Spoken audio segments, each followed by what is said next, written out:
கர்த்தர் அதிசயங்களை செய்கிறார். ஊழியங்கள் வழங்கும் ஜீவ வார்த்தை. இந்த நாளிலும் கர்த்தருடைய ஊழியக்காரன் உங்களை சந்திப்பதிலே கர்த்தருக்குள் பெருமகிழ்ச்சி அடைகிறேன். ஆண்டவர் நல்லவர், பெரியவர். இம்மட்டும் நம்மை நடத்தி இருக்கிறார். இனி நமக்கு 2 நாட்கள் தான் இருக்கிறது இந்த வருடம் முடிவதற்கு. நம்முடைய வாழ்வை கர்த்தருக்கு ஒப்பு கொடுப்போம், அர்ப்பணிப்போம். இதுவரையிலும் சில வேளையில் நம்முடைய வாழ்வை தேவனுக்கு ஒப்பு கொடுக்காம மனம் போன போக்கில் நாம் வாழ்ந்திருக்கலாம். அகங்காரம், பெருமை, ஆணவம், யாருக்கு கீழ்ப்படியாத அனுபவங்கள் இருந்திருந்தால் அது எல்லாத்தையும் விட்டு ஏசப்பாவுக்காக உங்களை ஒப்பு கொடுங்க. ஏசப்பா, நான் உம்முடைய பிள்ளை, உம்மிடத்தில் வந்திருக்கிறேன். நீங்கள் என்ன நடத்தணும், இங்கே புதிய வருஷத்தில் எங்களுக்கு எல்லாம் நீங்கள் தான் அப்படின்னு சொல்லி அர்ப்பணிங்க. பெரிய காரியத்தை பார்க்க போகிறீங்க. சரியா? பெரிய அதிசயங்களை ஆண்டவர் செய்வார். இன்றைய ஜீவார்த்தைக்கான வசனம் சங்கீதம் 23:3. என் ஆத்துமாவை தேற்றி தம்முடைய நாமத்து நிமித்தம் என்னை நீதியின் பாதைகளில் நடத்துகிறார். என்னை நீதியின் பாதைகளில் நடத்துகிறார். நம்முடைய ஆண்டவர் நம்மை ஒருபோதும் அநீதியான பாதையில் நடத்த மாட்டார். நம்மை அநீதியான பாதையில் நடத்துவது பிசாசு.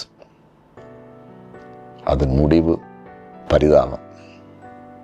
இந்த பூமியில் நிறைய பேர் துன்மார்க்கமாக வாழ்கிறாங்க, ரவுடித்தனத்துக்குள்ளே போகிறாங்க, ஏமாத்துறாங்க, கொலை பண்ணுறாங்க, தனக்கு இஷ்டமானதை தெரிந்து கொள்கிறாங்க, பல வழிகளில் போகிறாங்க.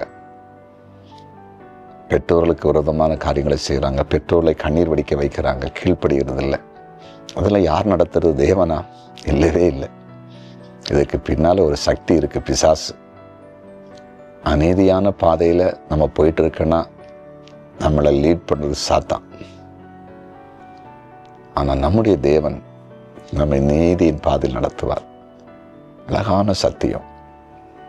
நீதியின் பாதையில் தான் நமக்கு சமாதானம், சந்தோஷம். அங்கே தான் மேன்மை, அங்கே தான் பாதுகாப்பு. நம்முடைய சந்ததிகளுக்கு மேன்மை நீதியின் பாதையில் இருக்கிறது. ஆண்டவர் உங்களை அப்படியே நடத்துவார். அநீதி செய்கிற மக்களை கண்டு பொறாமப்படாதீங்க. துன்மார்க்கனை கண்டு பொறாம கொள்ளக்கூடாது நான் சொல்லியிருக்கிறார். அவன் சீக்கிரம் பனை போல செழித்தாலும் அழிந்து போவானா, அவன் குடும்பம் அழியுமா. நீதியின் பாதையில் அழியாது. அதில் அவங்களெல்லாம் பார்த்து அவன் பெரிய வீடு வச்சிருக்கிறான், கார் வச்சிருக்கிறான், மங்களாக வச்சிருக்கான்னு அம்மா ஒன்றையும் நினைக்கக்கூடாது.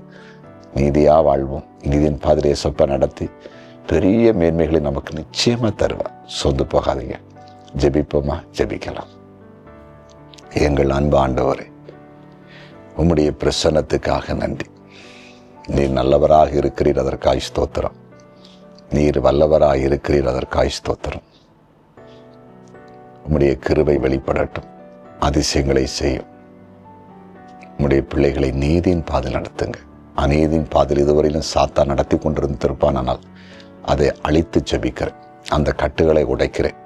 நீதியான பாதையில், நேர்மையான பாதையில், நல்ல பாதையில், வெளிச்சத்தின் பாதையில் உடைய பிள்ளைகள் நடக்கட்டும். மேன்மைப்படுத்தும், அதிசயங்களை செய்யும். வியாதிப்பட்டுள்ள இப்போ சுகமாக்கும். சமாதானங்களுக்கு சமாதானத்தை கொடும். வேலையாளர்களுக்கு வேலையை கொடும். வருமானங்களுக்கான மார்க்கம் உண்டாகட்டும். புதிய வருடத்துக்குள் சமாதானத்தோடு பிரவேசிக்கட்டும். எல்லா தீமைக்கும் உடைய பிள்ளைகளை விலக்கும். கர்த்தருடைய கரம் ஒவ்வொருவரையும் தொட்டு ஆசீர்வதிக்கட்டும். இன்றைய பிறந்தநாளை காண்கிற ஒவ்வொருவரையும் ஆசீர்வதிக்கிறேன். திருமண நாளை காண்கிற ஒவ்வொரு குடும்பத்தையும் ஆசீர்வதிக்கிறேன். ஆசீர்வாதமாக இருக்கட்டும். இயேசுவின் நாமத்தில் பிதாவே, ஆமென்.